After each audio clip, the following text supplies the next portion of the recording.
since Oliver Stone's movie has just swept across the country, we've had so many alternative requests for meetings. And of course, when Stone is traveling, that's where we go. So last night we were in Cambridge at the John F. Kennedy Center School of Government in Harvard, and we had a terrific crowd there. So the alternative is to try to do the best we can to send the program out there to our friends by means of film. And I'm delighted to have you here, who we're old friends. We understand the subject together, and we'll try to talk about these important things that the film is bringing to today. Over 10 million people have already seen JFK by Oliver Stone. I know in the JFK film by Oliver Stone, there's a character portrayed by Donald Sutherland who has a meeting in Washington, D.C. with a Mr. X. And I wanted people who've seen the film to realize that Mr. X is based on large part, in large part on your career. And I thought I'd let them know then who Mr. X is and who Colonel Fletcher Prouty is, and the work that you've done. And so I'd like to start by asking you about your background in the U.S. military. When did you enlist, and what was your training, and what duty did you do? Did you see combat? What were your jobs in the military? When Oliver Stone came to me for stating he was going to do the film, he had seen some things I wrote about my career in the service, and it tied in rather tightly. But I started before Pearl Harbor in 1941 as an actual horse cavalryman, which not too many people today can look back to. And I served after that, when we got rid of the horses in 1941, in the tanks, and actually served under General Abrams, who later became our senior officer in Vietnam. He was a friend of mine all through my military service.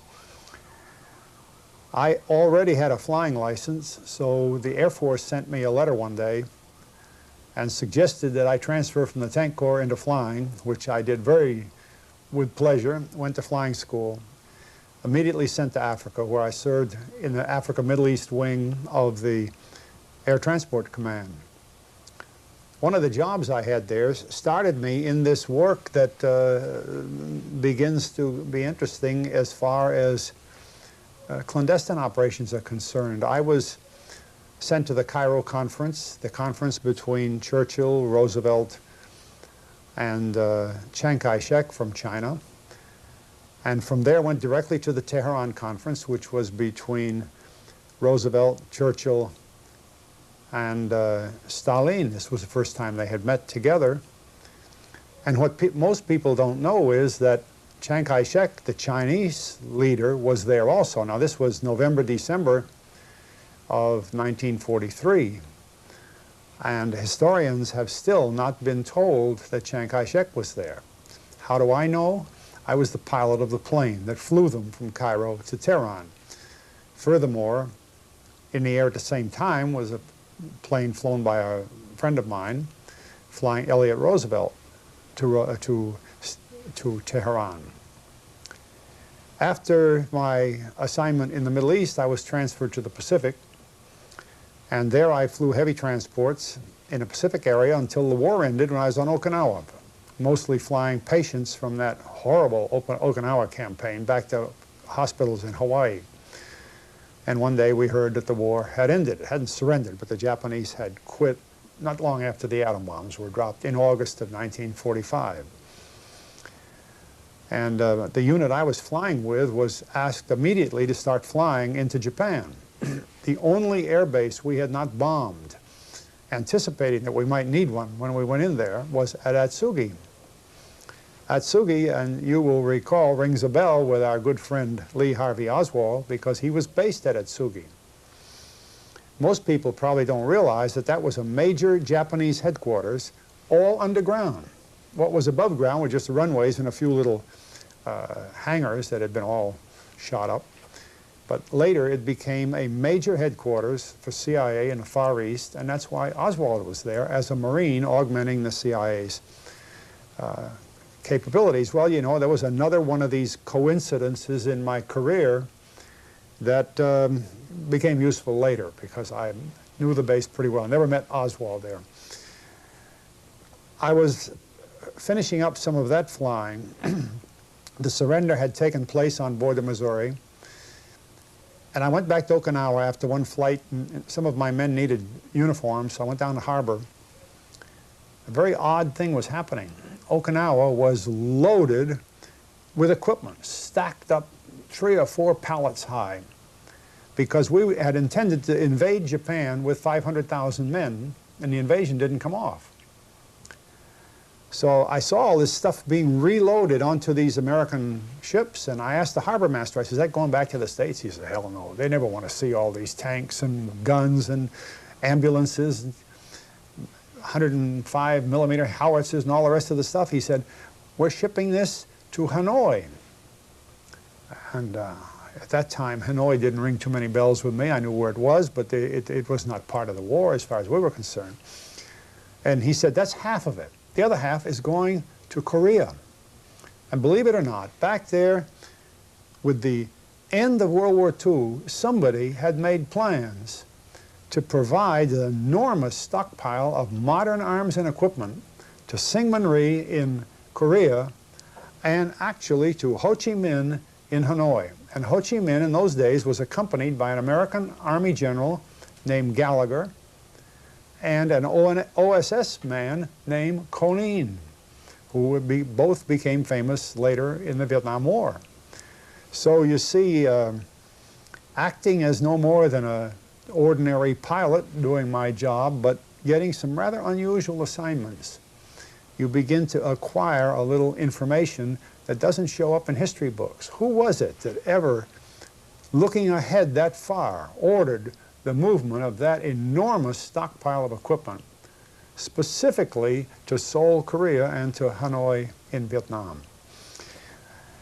While I was doing that flying between Okinawa and Japan, I received orders from the Army to report to Yale University.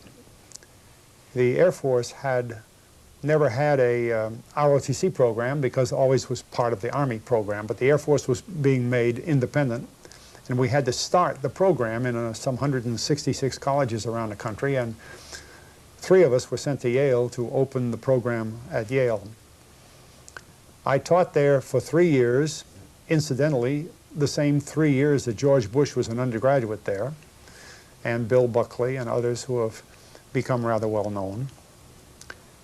And because when you start, you don't have the equipment that ordinarily a program would have, we had to write textbooks. And I was selected to write textbooks, go to New York City and work in a studio there. And I wrote the Air Force's textbook on aeronautics that were distributed to all the ROTC colleges. And as soon as that was done, I was asked to write the textbook on missiles and rockets, because we were just getting into that business. And it's a pleasure to be asked to write a book for the military, because the orders say, go anywhere, visit anyone, any factory, any university, and write the best book you can. Well, magnificent orders. One of the people I went to see was Wernher von Braun, who built the Apollo ship that went to the moon and who had been with the Germans in Peenemünde, you know, building the V2 weapon in Germany. A terrific man. And I remember well von Braun talking with me, and I asked, I said, how do you intend to move a rocket from the Earth to the moon? Do you just aim like somebody shooting a pigeon? And he laughed. No, we put it in orbit around the Earth. And then the orbit will spin it off, and it will go to the moon, where it will go in orbit there. And then we'll have a lander, and you know the story. But here he was talking to me in 1949, saying what he was going to do in, 1969. I've always thought that was one of the most important forecasts I ever heard. And I wrote it up in the book that we produced. After writing those books, I was ordered to Colorado Springs, because by that time, the threat of Soviet attack on the United States had increased so much that we had to modernize our radar system. And we set up the big NORAD Air Defense Command business. And I stayed there for a year when the Korean War broke out. And I was transferred then to Tokyo, went back there. And I became the manager of the Tokyo International Airport, because while we were, as an occupation force in Japan, We ran the country, and the Japanese were trying to rebuild after the horrible war. I never saw anything worse than Tokyo at the end of the war. It was so bad you could walk on a street and look across blocks of Tokyo and see nothing that would interfere with the trolley cars driving down the street. Even the ruins of the buildings were flat on the ground. I saw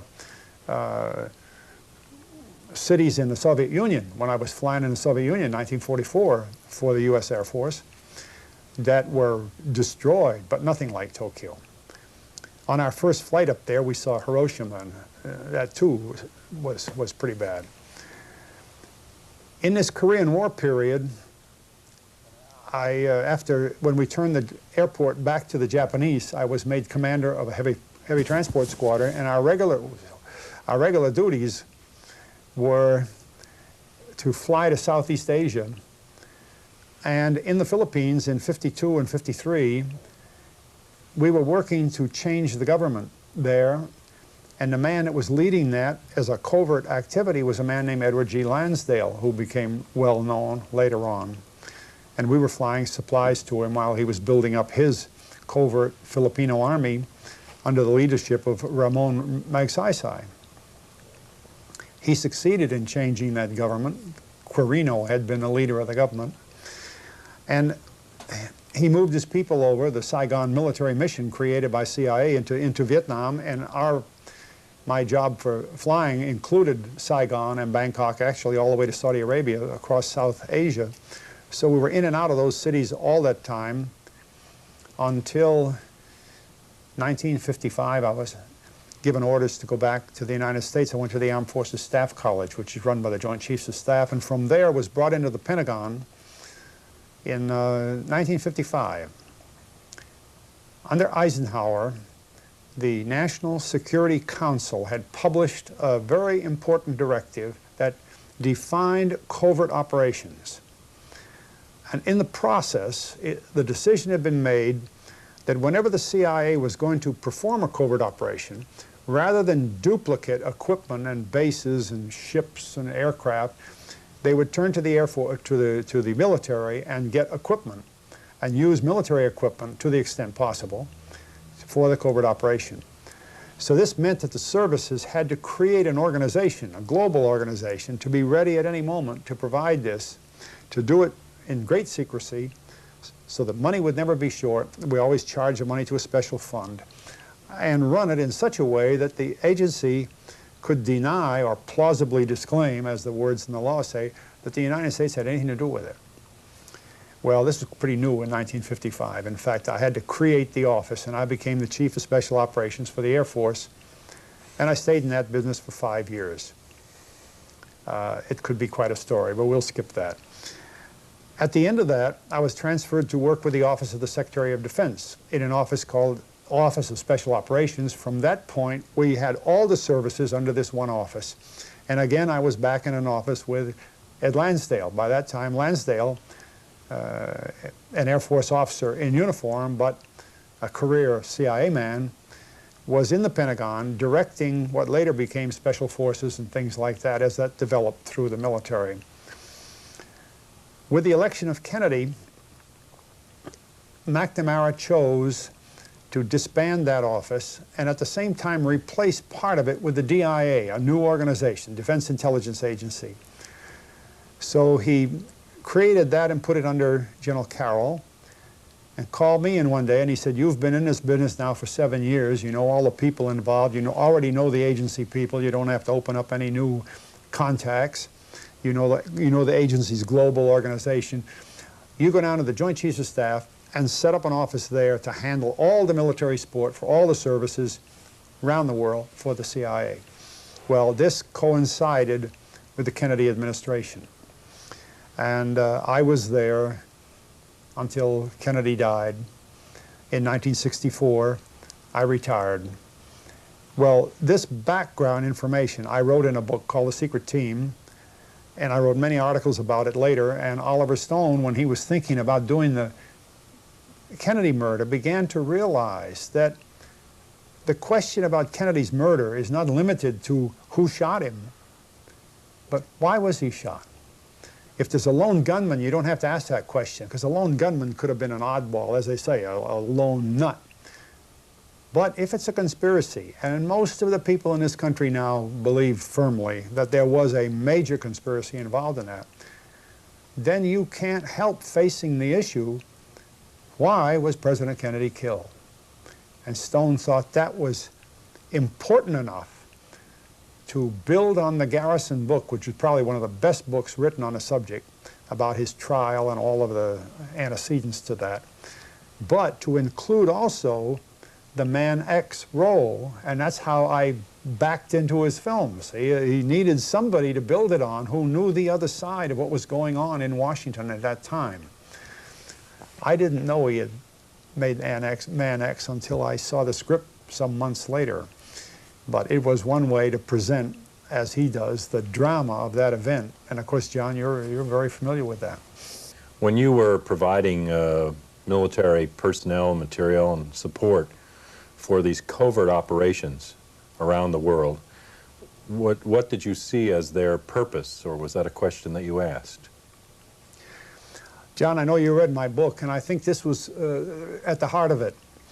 Having worked with the agency for 9 years, actually longer because it went back into the 40s, I came to a personal conclusion, but I think I had the professional experience to come to this conclusion, that most of the covert operations run by this government, and at that point you have to enlarge CIA because, as I explained, the military's in there, and if we need other departments like Treasury or FAA because of airplanes or something, it's a government project, but it originates in the other country, like Indonesia or the Congo, wherever you're working. It originates there. And that the covert operation really is a reaction to something learned in the foreign country. It's very important philosophically because you can't say really that it was a United States government plan. Now, if the CIA puts on its intelligence hat and is studying intelligence in Africa or some other place in the Middle East, and they come up with a need for secret intelligence, they actually run that with a different network because it usually doesn't require guns or anything. It's just secret intelligence. The distinction is not realized by too many people.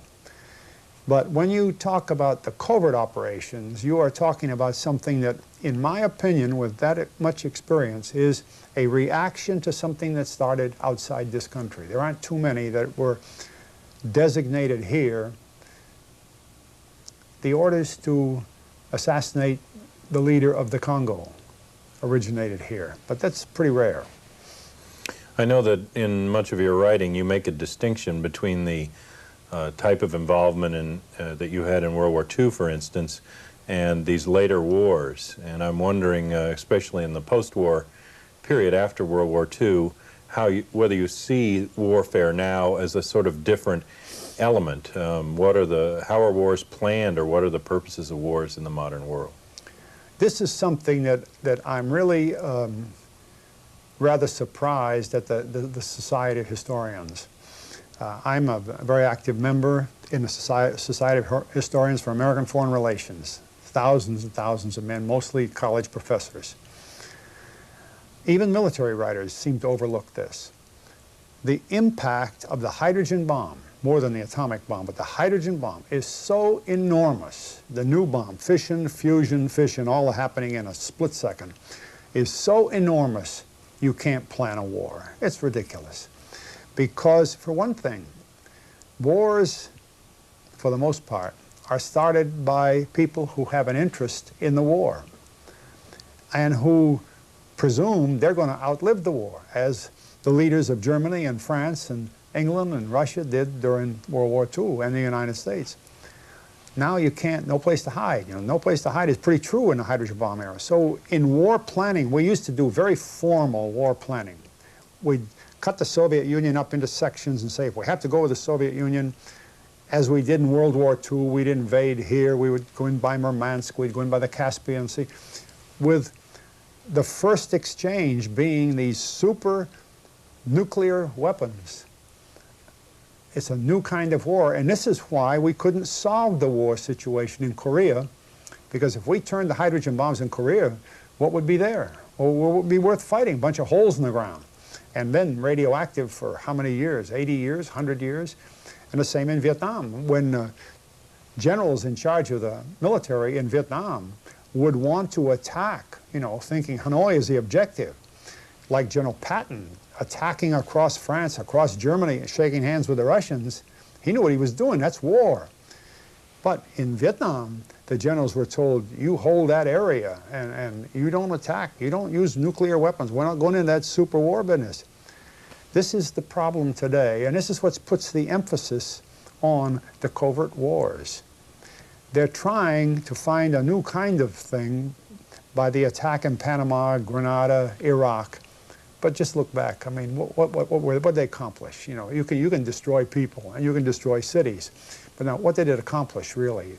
So your question is very basic, and it shows why this government and other governments are emphasizing the requirement for covert activities. I know you've worked more recently on a book specifically about the Vietnam War called The Saigon Solution, and I know that you knew many of the people through your work in these support capacities that were part of the carrying out that war. And I thought you might want to talk a little bit about why you felt Vietnam began and how Vietnam ended. One of the most momentous decisions in the early part of the Vietnam War, and I hate to say war in the beginning because, see, it started in, the Vietnam War really started on September 2nd, 1945. When Ho Chi Minh got up on a platform in Hanoi and read the Declaration of the Independence of Vietnam, written almost the same as our own declaration. And on one side was a U.S. Army Major General named Gallagher, and on the other side, as I said earlier, an OSS man named Conin. And we're supplying his weapons. But the objective then was to round up the Japanese and get the Japanese residual, the remaining forces, out of Vietnam. And the plan was then that the British would move in and gradually bring order to Vietnam, hoping to keep the French out because the Tehran Conference, an earlier conference, had ruled against the continuation of colonialism. It didn't work. The French got back in. So we switched our support from Ho Chi Minh to the French, and we began to fight the man we supported. And when the French were defeated at Dien Bien Phu, they were defeated with American weapons, which a lot of people would know, but they haven't thought much about, see? So the decisions to do this were done covertly, and the CIA brought people in what was called the Saigon Military Mission. It was not very often in Saigon. It was not military, and it had more to do with the Vietnam War probably than anything else. And that mission was headed by Edward G. Lansdale as a colonel in those days, with many others whose names we've heard throughout the period of the Vietnam War without realizing the enormously important role that they played when that mission was established in 1954. Our troops didn't land in Vietnam until '65. So it was all a CIA operation from '54 to '65. Who were some of these people? Well, his closest man, of course, was Conin, and then Bohannon. Bohannon was an Army officer, I believe in those days, Lieutenant Colonel. And Arthur Arundel, but he was on what we would call the psychological warfare, the civil affairs, psychological warfare side. Rufus Phillips, Michael Hand, and some of these names we've heard. Michael Hand, for instance, years later, kind of left the CIA and with an Australian named Frank Nugan, started the Nugan Hand Bank. So much money was being made illegally in Vietnam. It couldn't all be sent home, so they had to put it somewhere. They put it in this Australian bank. The bank had over $1 billion when the United States had only about $15 billion banks in the country. And here this bank just grew up out of Vietnam with $1 billion. Well, the man running it then, half of it anyway, was Michael Hand. So you see the roles that worked themselves through the structure of what we call the Vietnam War were some of them rather interesting. You mentioned the role of General Edward Lansdale in the Philippines and in an operation there that had to do with overthrowing the government and involvement with the Hucks. These people, I assume, were also key characters in other similar operations like the Bay of Pigs. Yes. When the Bay of Pigs was being planned, one of the biggest problems was to try to stay within the Cuban exile community, but there were no trained leaders within that community that we could trust the leadership work to. Manuel Artima was probably as close as we came to a real good military leader. So the agency, using Lansdale's contacts, brought people in from around the world, but a good number of them from Manila, like Valeriano was actually Magsaysay's deputy when he was president of the Philippines for special forces type work, or they call civil action work. He came over and helped work on the Bay of Pigs program along with others.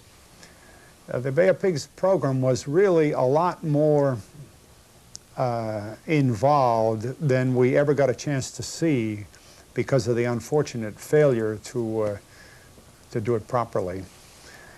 It had been pretty well carried out, and the air support was a function, and I mean more or less just the air transport, air paradrop support, not military type, was a function of the CIA's big proprietary airline known as CAT, or Civil Air Transport, or the Pacific Corporation, things like that. Their forces were all brought in for this. We created a special modification of the B-26 bomber for the Bay of Pigs operation, and had we been able to use it there, it would have done a most effective job.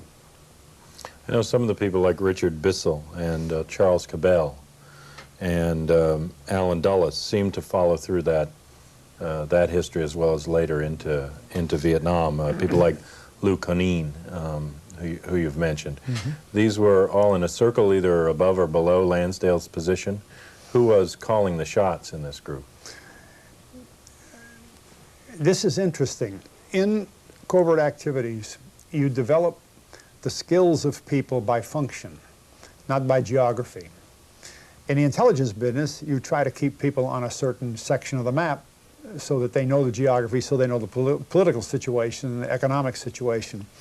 But in covert activities, it's not unusual to be using a man in the Congo and his team, trained team, and even if it involves other nationals. We use, for instance, Polish exiles widely.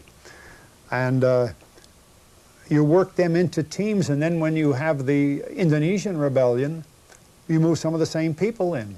Frank Wisner, the old OSS hand who was in Bucharest in Romania during World War II, became the leader of the Indonesian program. So your observation is correct, and Lansdale, of course, being really the legendary prime man in this business, was involved in many of these things, especially in the Pacific area. This work included, I assume, also assassinations of government leaders or particular individuals. When did you begin to think that the assassination of President Kennedy might have fit this same mold? I had known through experience that assassinations were called for in certain activities, usually as a fallback. Not, you know, if you can talk a guy into leaving, you do it. But if it doesn't work, or if the other people in the country can't work with the man even in a compromised situation, the decision is made that there must be an assassination. And during the 1976 hearings under the Church Committee in the Senate, this was finally revealed, even though the agency tried to overlook the situation. It never hit me more strongly than early in Kennedy's administration, when a major general that I knew very well, Air Force officer, came back from a meeting in the White House. And as he went by the door of my office, which was just across the hall from his, he said, "Prouty, go down to personnel and get me retirement papers right now." So I went down to personnel, got him retirement paper. Here was a man that might have been Chief of Staff of the Air Force, a very well-known general. So as I brought the papers in, "What's the matter, General?" He said, "I can't agree with it." He said, "We're sitting in the White House, we're talking about a certain program." He said, "The man that they're talking about is as anti-communist as anyone in the world, although they have certain arguments against this man, and they're going to remove him. And they can't remove him peacefully, he won't go. They're going to kill him. He said, I'm quitting. I won't go through this. And he walked out of the Air Force that afternoon.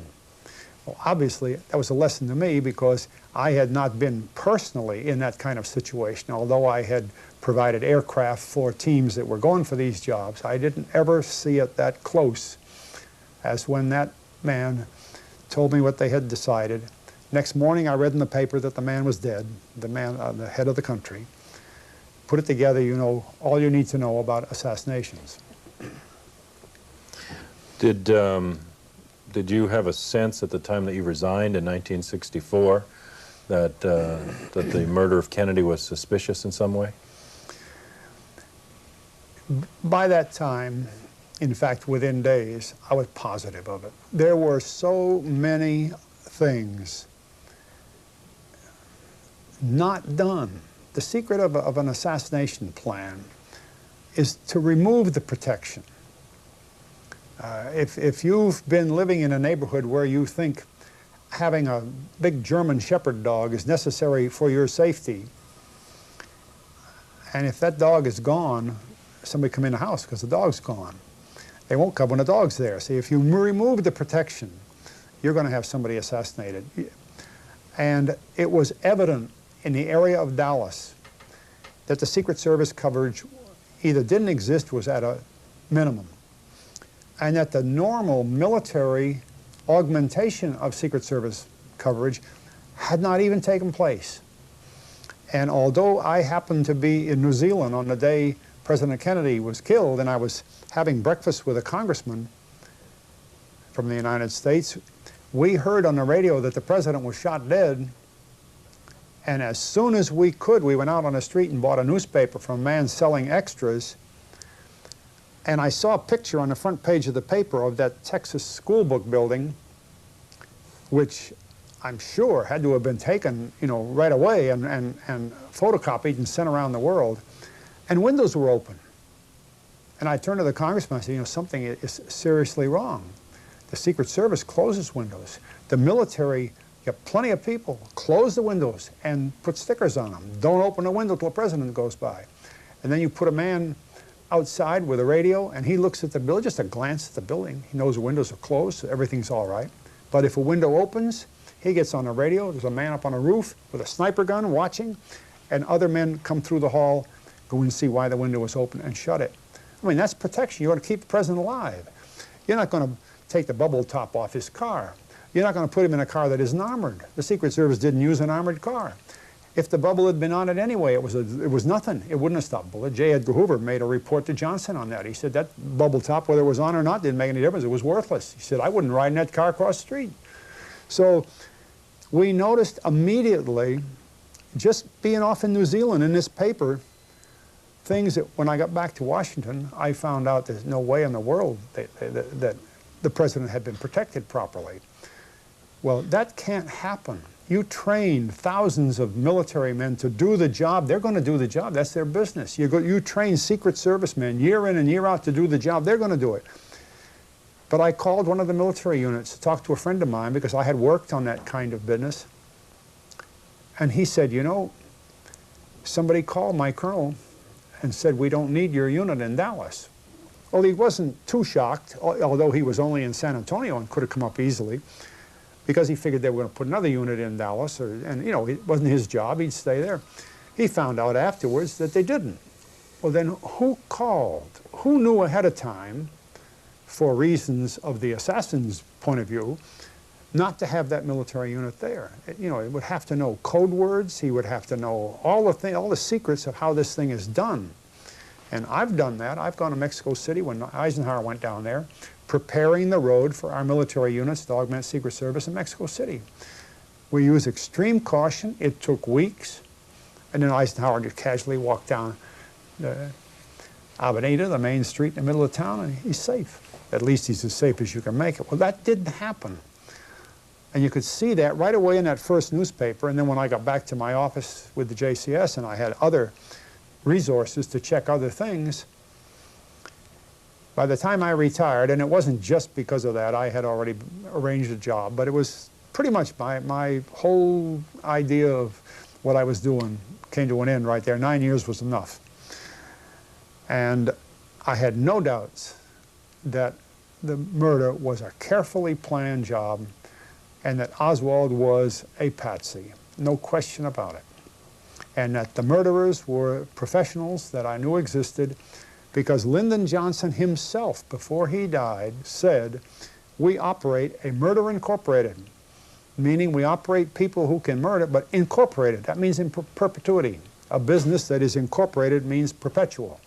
He further said, "I believe there was a conspiracy," and he said, "I believe that Oswald did not do it himself." Those are printed words that are available. Anybody wants to go to the library. So, you know, there were no doubts in my mind, and I think thousands of other people could see that also. I know in my own research I noticed similar things. For instance, the decision to take the double turn from Main Street to Houston and Elm that slowed the car down considerably, and the completely wrong reaction of the Secret Service driver on hearing the first of the gunfire to hit the brake instead of the gas, making it possible for an assassin to take a closer aim rather than both those things slowed the car down and made the assassination an easier hit or more possible. And there were other indications that direction, but beyond that, many unusual things happened that day, November 22nd, at levels even above the planning in Dealey Plaza, that led me to think that this had to have been orchestrated in a military fashion, as a coup d'etat, on the highest level. You know the story well about my mother and the Pentagon, knowing that the plans about Vietnam were reversed immediately. I also, in my work with enlisted people during the Vietnam War, talked to Strategic Air Command bomber pilots at Wright-Patterson Air Force Base who were in the air that hour, and told me that when they heard the news that Kennedy had been shot, they raced for their code books, the books in special lockers that link them to the cryptic codes from the White House, command rooms, or the different command and control centers, or the president himself, that would have allowed them to participate in a nuclear or national emergency response. In each of the planes in the air that hour, they told me no code books were to be had. The lockers were empty. That's reported also for Air Force One by Pierre Salinger. We have reports that the entire communication grid in the federal offices went down for a period of an hour and a half to 2 hours at the time Kennedy was shot. And I wondered if your work and looking at it from your angle, you saw things that made you feel that this had to have been more than just the security being withdrawn, but an operation planned at the top. Well, you know, I think I've told you, John, I was aware of your mother's role, that the work she did was just not too far down the hall from where I worked. I didn't know her, but you know, we knew that they were doing that planning, because every time something would change in the war planning, it was reflected in the Joint Chiefs of Staff, of course. And we knew there were changes because Kennedy was telling people to come home, and all of a sudden the word went out to build a force up. Something changed drastically. And the other side of it is, I have never been able to find out why, or to even find a rational idea in my own mind, why the Kennedy cabinet was on the way to Tokyo at the time he was killed. I don't know of any time when most of the cabinet for any president was going any further than across the river. You know, here they all were on an airplane on the way from Honolulu to Tokyo when they hear about the president being shot. That's quite unusual. Or even the little line in the Pentagon Papers that says so much. Ambassador Lodge, who had come from Saigon to the meeting in Honolulu before a large staff, which was a customary thing, including these cabinet officers, then it said, on the 22nd of November, Ambassador Lodge flew to Washington to speak to the president. Didn't say which president, because by the time they wrote the Pentagon Papers, they knew President Kennedy had died. Why couldn't they find a little bit of space to put in President Johnson, because that's the day Kennedy died, or they go on for pages after that, never mention Kennedy's name, although it was, I mean, why are people playing with the record like that? See, or why are they playing with the protection system in Dallas? And what's motivating the Strategic Air Command to do what it did? If people want to say that Castro or the Mafia or Khrushchev or anybody had the power to do that sort of thing, they're really not thinking clearly about what this assassination was. It was a major, controlled coup d'etat that was absolutely effective. Because if Oswald had any role at all, and he had been with the CIA, and I can tell you clearly that a Marine assigned to Atsugi was a selected CIA man. A Marine that can get out of his service and go to Russia and live for 18 months and then go back to the American embassy and say, I've decided not to leave the country, I'm going to go back to the States, and they give him his passport, and then the money to go back with his wife and child came from the State Department. They paid his way back. I mean, you know, what's going on? So there is so much of a fabric of this assassination, as you're pointing out, that really the hardest thing for me to see is why the Warren Commission had the temerity to even publish that document. I mean, the Chief Justice of the Supreme Court is putting his name to a document that I can't believe he didn't know was wrong, along with all the others. It's just unbelievable. Where did that pressure come from? How do you tell a Supreme Court Justice what he's going to do? You can't do it by walking into the court with a staff of lawyers. He'll tell you what to do. Well, my mother, who was in the Deputy Chief of Staff's Office for Personnel, was planning manpower analysis and national draft call figures 5 years in advance, and knew that there were plans to withdraw the troops from Vietnam. And I know that you were in meetings in that period at the end of the Kennedy administration where those plans were being discussed, and that there were national security memoranda developed about it. There's quite a bit of controversy now in the press, and many claims that this is a sort of absurd motive that Stone has given, or a fanciful idea. And I wondered if you could speak to whether or not you feel, from your experience there and what evidence you had at the time, that in fact Kennedy would have pulled out of Vietnam entirely. This has been one of the surprises of my work with the film. You see, I was familiar with this National Security Action Memorandum number 263, which was dated October 11th, 1963. The principal finding of that memorandum was that Kennedy was going to bring all U.S. personnel, didn't say military, didn't say CIA, didn't say State Department, all U.S. personnel out of Vietnam by the end of '55. The next day, the World Around printed U.S. Stars and Stripes paper that's for the military, that was the headline, all Americans out by '65. You know, it was not a secret. It wasn't casual. It was a major importance. And yet, some of these writers who have attacked Stone for the veracity of his film ought to know better. It's a public document. But more than that, I have a government printing office book, and of course I have my own records too, because I was working on these papers, that was printed in 1991, current, and it shows clearly in the period from August to November 1963 that there were more than 50 meetings that were attended by Kennedy, Rusk, McNamara, and Maxwell Taylor. Sometimes Kennedy might not have been there, but then he'd be represented by either Bundy or somebody else like that. And my boss. My boss is referenced in every one of those meetings, General Krulak. And when General Krulak would come back from those meetings, the usual thing was to call to us, one or two or three of us there, here's what happened today, here's what we've got to do for tomorrow, you research this, we'll put it together, and for tomorrow when you go back to the meeting, we had all this material for them. Now, we worked intensively on this program for that period, August until November. It was not a casual program. We had access, in my part, I had access to CIA. The other part of the staff had access to NSA. We had access to the money crowd. We would be up on Congress on Capitol Hill.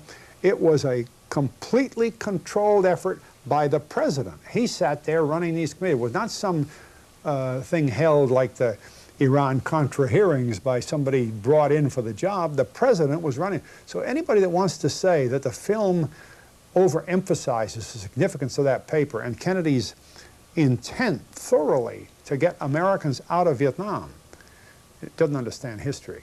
And he didn't say he was going to leave Vietnam high and dry. There's more to it. He said he was going to build Vietnamese forces. He was going to supply them with what they needed. He was going to pump money into Vietnam, but not American troops.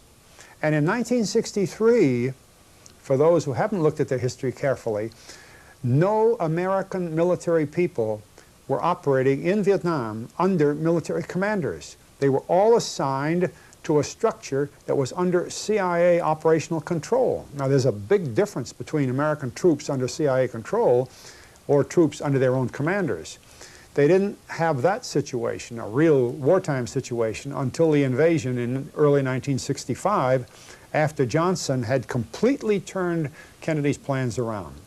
So the importance of that document is enormous, but it wasn't the original one. It started back in 1961 in July with another document, number 55, that I won't go into, but historians should, because they can't understand how this other document came unless you know that for 2 years that planning was going on, and it would have continued on into after Kennedy's re-election into his second term. We'd have been out of Vietnam. There wouldn't have been a war in Vietnam. That turnaround that Johnson presided over, I know, was at least at the planning stage by the Monday following the Kennedy assassination, when my mother was given figures by the Joint Chiefs to plan for a 10-year war and 57,000 dead. Ahead of time. Yes. You know, that was on November 25th, 1963. She was given those figures. They were accurate, weren't they? Yes. The planning for how many? 10-year war and 57,000 dead, right on target. We had, what did we lost 58,000 men. Yes, 57.5 or 58. It's amazing, see? And so it wasn't, I think, just a reversal of policy. It was really a leap forward, a complete conceptual change, it seems to me, in the way the war would be carried out. There was a document in draft form, written, strangely enough, on November 21st of 1963. And the draft form of the document that President Johnson signed on the 26th of November is called National Security Action Number 273. But the draft is interesting because there doesn't seem to be in the government documents any of the detail that we have on the 263. This just appeared by itself. They claim as a result of this Honolulu conference that was so strange. And yet there's a major change in the philosophy of the Kennedy papers as it sort of swings over into the Johnson era. But that was written before Kennedy died. It was dated November 21st. It was just a draft, but it was dated November 21st. Mr. Bundy, who was in the White House at that time, sent that draft, and he may have been the originator of that draft, according to what we hear, to his brother, William Bundy, who was in the Defense Department with us, with the note on it that, I have worked on this, would you read it, see what you think about it, and show it to McNamara? Well, the interesting thing is, if you read Arthur Schlesinger or any of the others who were involved in this Honolulu conference, that McGeorge Bundy, the author of the draft, and Mr. McNamara came back from Honolulu on the same plane, flying practically all day, although Schlesinger says they left at night, well, you know, flying together for many, many hours on the plane. What was to stop Mr. Bundy from showing it to Mr. McNamara while they were flying? They were right there together. So there's enough there to present the feeling that somehow somebody knew things were going to change within the next couple of days. It's like Lodge's trip to talk with the president. Which president? See, these are fascinating little details from the manpower viewpoint of your mother's work to these others, and none of them have been answered. None are adequately answered. Do you have a sense, you mentioned Oswald and his defection to the Soviet Union and strange circumstances under which he would return. Do you have a sense from your work in support of the intelligence community how a patsy like this could be set up? Are there pools of such characters, doubles, cutouts? I mean, how is something like this done? Where are they chosen from, and to what extent do you think Oswald meets that pattern? Also, who do you think set Oswald up? In my work, the role of George de Mohrenschildt, Ruth and Michael Payne, who are depicted as the Williams in Stone's movie, were central to moving Oswald in Dallas, who he knew, where he went. All the jobs that Oswald had seemed to have intelligence connections, and he seemed to be somebody that just was taking orders until he got to the position where he realized where the orders were leading him. I have no difficulty in seeing Oswald through his brief career as a CIA man, from his Marine work to going to Russia, coming back to Dallas, where instead of meeting Marxist Russians, he met de Mohrenschildt and these other throwback to the white Russians, you know, the anti-Marxist Rush bull. And why did that community pick him up if he had proclaimed himself a Marxist? And then this unusual occurrence that he was just happened to have this job in the school depository building only 2 weeks before the president's car was set to go by. That's the typical leading role that you use an agent for. You move him into things so that when something is needed. Why did he work with a photography company that was doing highly classified Army photography work? How did he get into those things if he wasn't right in the middle of intelligence work? I have no problem, and I mentioned Atsugi, no problem. He wouldn't have been at Atsugi if he wasn't in this kind of work. And then with the assassination, I would say that his role, he probably didn't know this, was to provide for the mechanics, 2 men or 3 men, the positioning they needed for the little structural work they do before they fire their guns, like maybe the week before. And then, like the old pirate, after he's raided the ship, he goes and buries his gold on a desert island, and he has these people dig a big deep hole and throw the gold in there. What does he do first? He shoots them, drops them in with the gold, and then nobody tells where the gold is, see? So you have to get rid of Oswald, not because he was a killer of Kennedy. That wasn't what Ruby's job was, to keep his mouth quiet. That's a little fantasy, but how else could his role have come around to that? And it fits the pattern because the mechanics are not from this country, and they need somebody that can get them into the Daltex building, the depository building, up on a grassy knoll, or wherever they were. You know, they can't do that by themselves. They can't ask a policeman for that, for the help. And that man is going to be removed. That's where the patsy comes in. Were some of the people who carried on these earlier historical operations then in a position to run this operation at the ground level in Dallas? Who was in Dealey Plaza? Yeah, you would never know because the coding won't permit face-to-face. You'll remember in Oliver Stone's movie where he's using dramatic license, but you only see a man on the phone in profile, and he's answering a few questions, and he just simply says yes. Now, he would have received that call by code. It wouldn't have been John Judge calling Fletcher Prouty, you know, and then he would know that he will receive orders, again coded, because he has to call somebody to have these people get down to Dallas. They're not in this country. Well, when you do that, I mean, there is no way you are ever going to run it backwards. And I don't care if they release all the files that have ever been buried, they aren't going to reveal that because it's gone.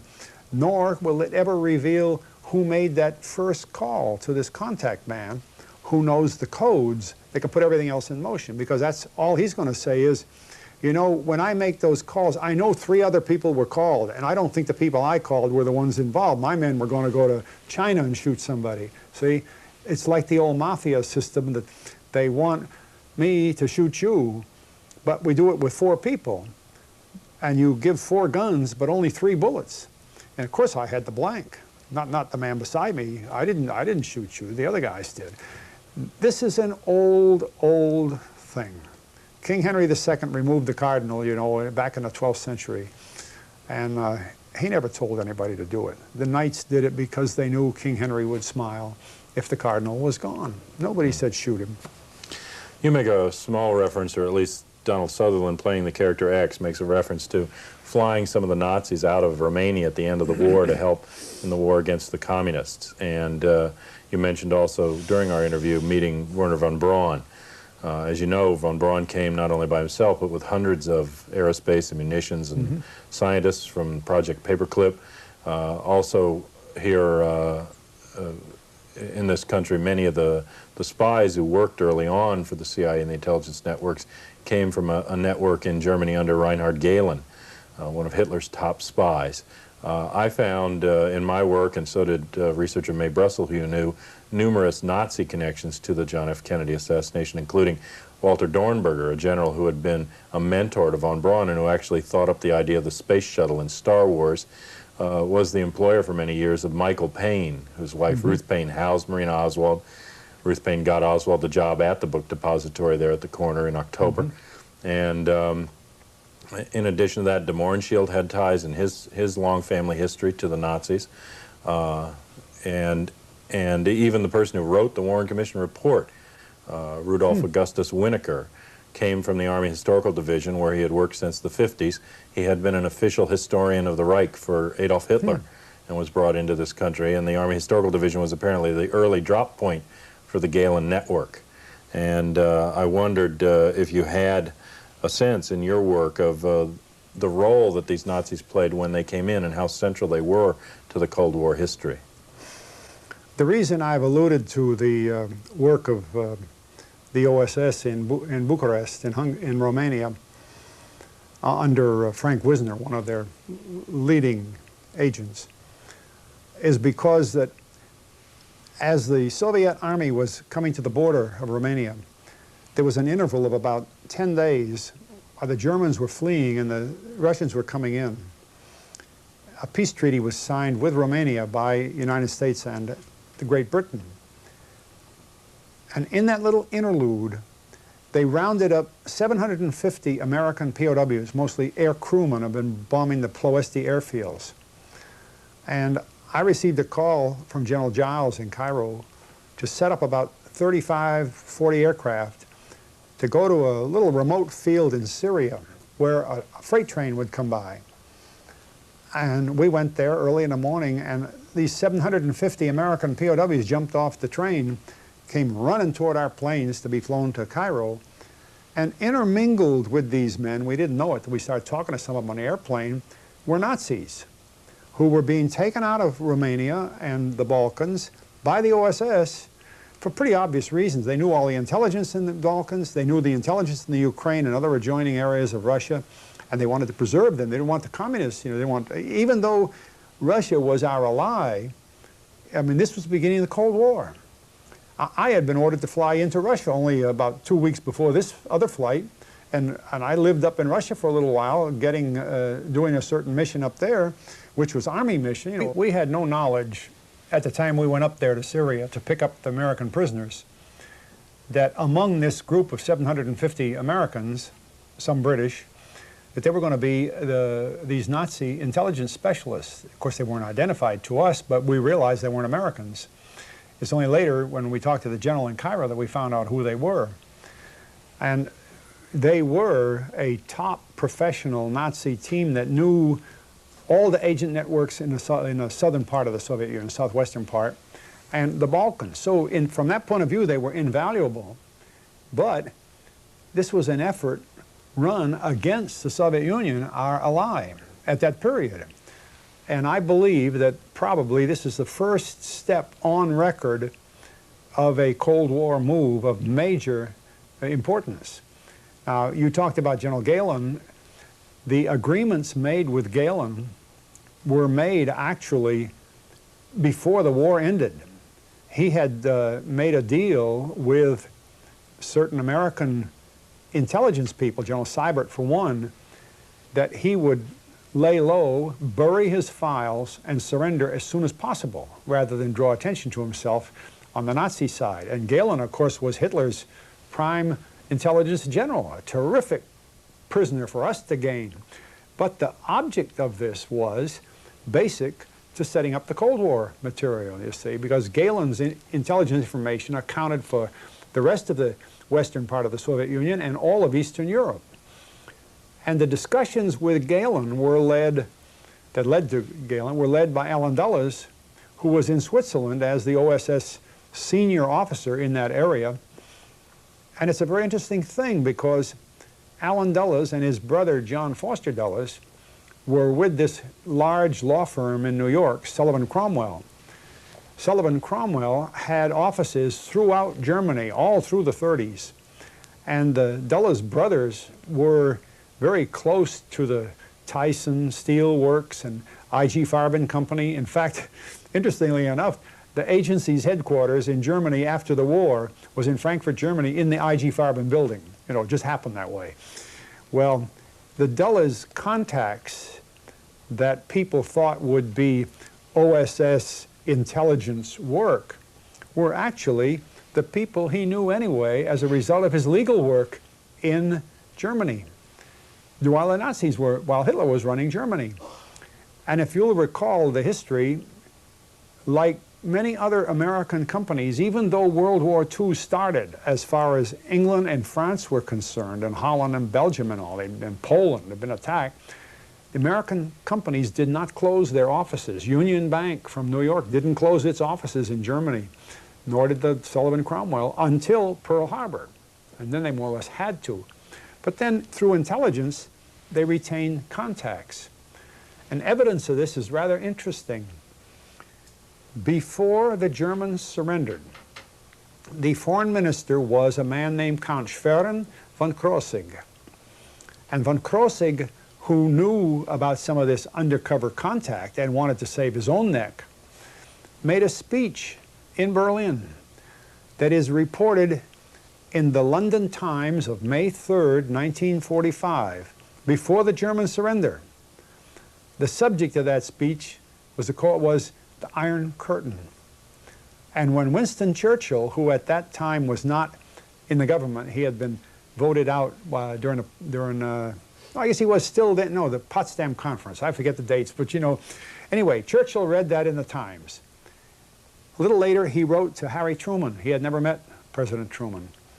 And he started talking about how the communists were going to drop an iron curtain over Eastern Europe. He was using the same words and almost the same speech as the German foreign minister had. Now, the foreign minister's idea came from his OSS friends, and you see the Cold War began to roll.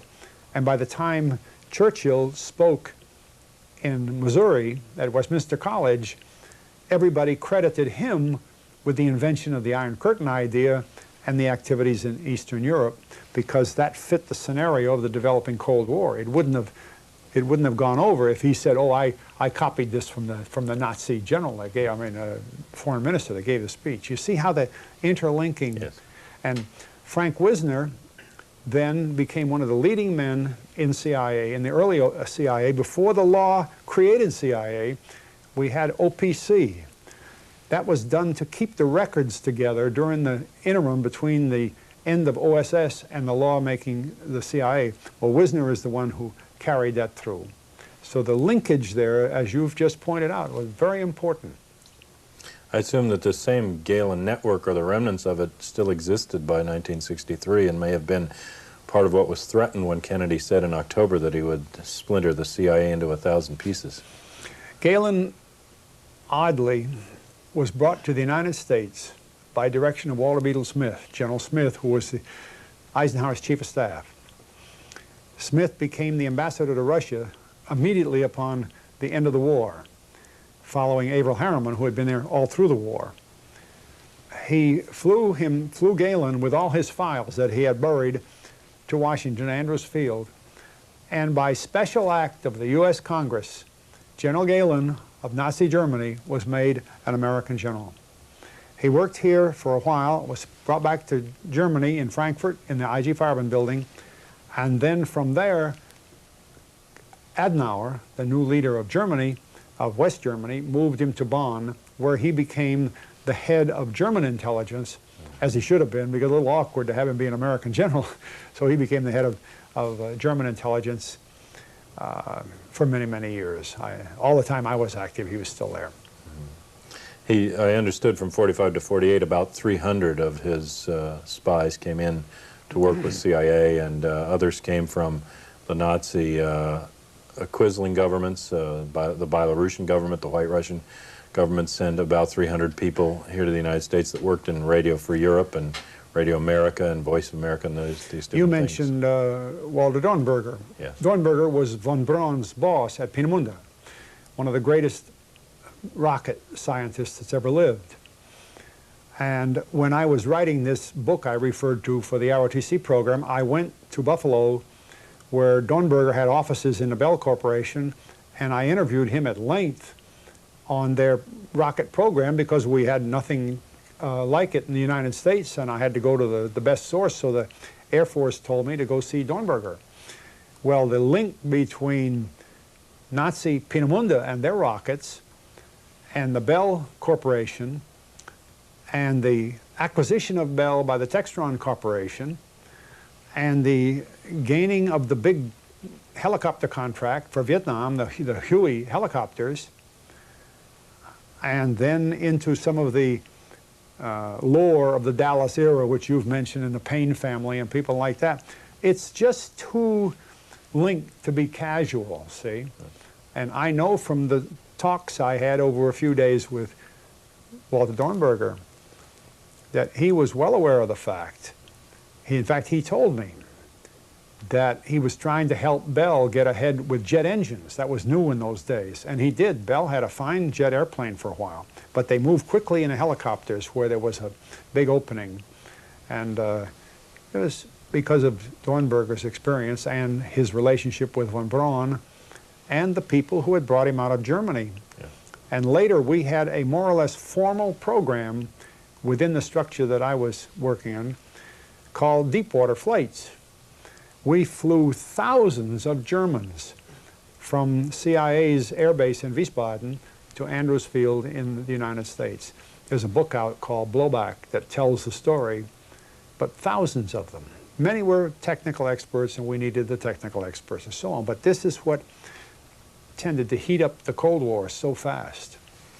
I always thought it was significant that both Allen Dulles, who you mentioned in terms of the plans for the secret surrender of Galen after the war, and the High Commissioner of Germany, the Allied High Commissioner after the war, John J. McCloy, who worked with Sullivan and Cromwell and was a Rockefeller banker for many years, sat on the Warren Commission. McCloy was responsible for pardoning many of the key Nazis at the time of the Nuremberg trials. Another key figure in this scenario, I think, is Leon Jaworski, who worked for the Army at the Nuremberg trials, I believe undermined the prosecution of the Nazis at those trials, came back, left there and worked for International Red Cross Rescue Division, which provided the Glossenspiel, the phony IDs for some of the rat line Nazis and the movement of Nazis out of Germany under false ID or to hide them in the DP camps. And he later worked for a CIA conduit fund, the J.M. Anderson Fund in Dallas, and then suddenly shows up as the official liaison between the Dallas police and the Warren Commission investigation. And later on, of course, is the most trusted man in America when he handles the cover-up of both the Watergate and Koreagate interests. Well, in the Dallas area, ostensibly, I believe, to provide counsel to Oswald, who didn't live more than 48 hours. Interesting linkages. When you were at this level, I mean, I'm sure you got a sense of how things are done. You mentioned earlier that some disgruntled oilmen or angry Cubans or mafia enemies of Kennedy could not have pulled off the job at the level it was done, nor have covered it up. To move beyond that level, could the Joint Chiefs of Staff or the Defense Intelligence Agency or the CIA or a renegade element in those groups have pulled off the job and covered it up, or does it go beyond that? The answer, of course, is not simple, but it's tucked away in facts that we all can think about. The Central Intelligence Agency is called an agency on purpose. Law makes it that, which means then it works for somebody. See, an agency doesn't work for itself. The Defense Department works for itself, but the agency works for others. The Defense Intelligence Agency, the National Security Agency, they used to all be under the office I worked in under General Erskine for the Secretary of Defense called the Office of Special Operations. We provided the linkage to CIA and to NSA. DIA didn't exist, but General Erskine is the creator of DIA. He wrote the thing. So you notice the A in the agency there means that higher authority can use the agency. And at that point, you learn pretty quick that higher authority doesn't necessarily wear a uniform or the pinstripe of State Department. It's higher. I remember during the war hearing that a close friend of Winston Churchill, Lord Denning, who somewhat like the Chief Justice here, would talk about Churchill in his, he knew Denning very well, in his just conversational talk, using the term high cabal. And he would turn to friends and say, you know, if Churchill is talking about a high cabal, what's up above there, see? But we live with that. We know that. And you've mentioned different companies that have been in General, like Sullivan Cromwell, and the links between I.G. Farben and General Electric had. But if you study those structures, the Brown and Harriman interests, they existed in Germany all through this period and only reluctantly closed down at the Pearl Harbor time, but the linkages remained. As soon as the war ended, they were right back in there again, you see. These are important to try to understand this because, in my point of view, the Kennedy family was oriented more to the European power structure than they were to Asia. And I think that had a lot to do with why Kennedy didn't want to get involved in Vietnam. He'd much rather see our money and our forces and our interests back in Asia, where his friends and his father's business friends, who were among the group in Brown and Harriman and so on, that's where they worked. I thought it was interesting that some of the founders of Brown and Harriman, as well, Averell Harriman and some of the key bankers that were linked to the Deutsche Bank and the money in Germany in those years, were Skull and Bones graduates in Yale, and I believe it's 1909, along with Prescott Bush, George Bush's father. And he seems to have had financial and other ties with them going way back. Prescott Bush was running the Combine. In fact, I think for a while he ran Union Bank, which was part of that. And of course, it all goes back, in one respect, to the enormous wealth derived from the oil industry. And to understand that, you begin to see some of these other horizons, and we may want to talk about that one of these days, because if there is this much being done at the high cabal level, you have to believe that it is being done because of enormous amounts of money. And just for one little clue, lifting the corner of the tarpaulin here a bit, between 1973 and 1980, when we had the energy crisis and we're waiting at gas stations with our cars to buy a little bit of gas at an exorbitant price, the same oil sources in the Middle East, 5 countries, that received $15 billion for their oil in 1973, received $300 billion for roughly the same quantity of oil in 1980. So it's so profitable. I mean, how can you think there isn't an interest in the oil business and their bankers and their lawyers and the collateral firms like the automobile industry and the aviation industry that run with it? Well, I think it's only here in America where the press and the pundits and the historians even seem to buy into the idea of coincidence theory, that nothing links to anything else, whereas in Europe the immediate question in a political assassination is qui bono, or who benefits. And what are those benefits besides the profit? It would seem to me that the motivating forces behind conspiracies on this level are not only the profit, but its perpetuity, but control of resources around the world like oil, and other types of political control. And unfortunately, it leads into another area that is too much overlooked, is the disregard for the peoples of many of these other areas, because in the search for oil, sometimes the people that are already there get in the way, and so you begin to accept Malthusianism that, well, it wouldn't hurt to wipe the people out. They're not going to have enough food anyway, and Darwin said the fittest are going to survive, but not the unfit. So if there's a little genocide, 2,000 or 3,000 Iraqis die because of Desert Storm, don't worry about it, because they're going to die anyway. Malthus proved it. Darwin convinced us the better people will, you know, that's behind a lot of this, not just capitalism, communism, and so on. And yet, under the ground in Arabia, in Iraq, is one of the biggest oil reserves known in the whole world. So we're protecting interests in Iraq. The Iraqis don't own those companies. How do you think, from this point, the case in the John F. Kennedy assassination could best be solved?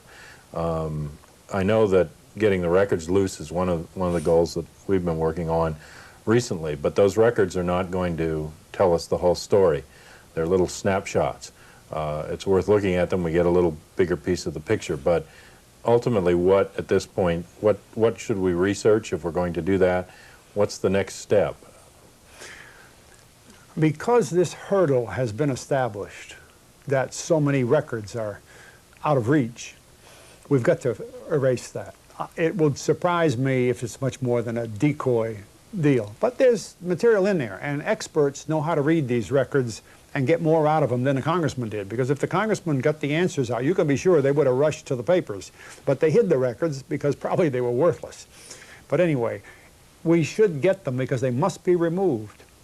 But the next thing is, and this is what's going to, I was talking to Oliver Stone about this last night, the people are going to see his movie and they're getting interested. So they're getting interested in freeing these records from this control that there's 75 years. But the next step is, if they're freed, and if the Warren Commission report is just demolished, and we know that Oswald was nothing but a patsy and so on, the American public is going to sit back and they're going to say, all right, now why was Kennedy killed? What really is behind this? These records don't prove it. The Warren Commission didn't, you know, there was something more. And can you imagine what that's going to be? That's the explosion that's around the corner. This film is only starting it. But when the records come free, we'll study them. And there may be a lot more in there than most people think. The congressman must not have thought so, but I want them to bring the military records out with the CIA and FBI and other files. I think ONI, the Navy, will have records that they didn't even see up there. Once that's done, at least we know what the platform is.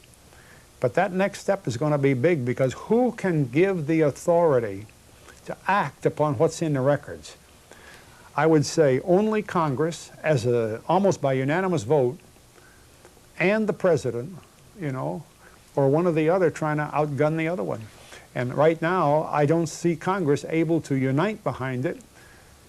And if they aren't able to unite behind it, I think Mr. Bush or any other president will sort of ignore the problem, because every president since Kennedy has been killed says the Warren Commission suffices as far as he's concerned. He's perfectly happy with the lone gunman up there on the 6th floor. Give or take Lyndon Johnson's recanting of that a few months before he died, when he said, I believe in a conspiracy, Oswald didn't do it alone, and we operate Murder Incorporated. We murder perpetually. Now, I think that winds up the story at that point. We know that many of the witnesses, Penn Jones, the researcher, suggests maybe as many as 175 have died strangely or in violent circumstances.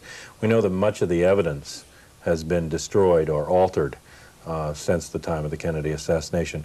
And we know that the phony autopsy that was done at Bethesda was an illegal autopsy under Texas law, and that the body should have never been removed.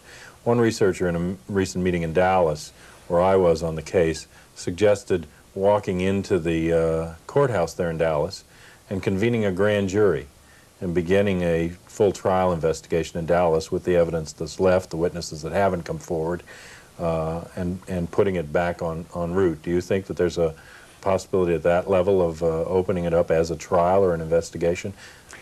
John, you don't have to research that. The law of the United States is that every murder must be tried in the state where it occurred. The state of Texas owes us a trial. You can have a trial against John Doe. So you're right, the means are there, and it has to be done according to law. And there's nothing to stop the state of Texas from doing that, except Lyndon Johnson told them, don't do it, see? But that's a fabricated thing, too, see? That's the story, up to here anyway.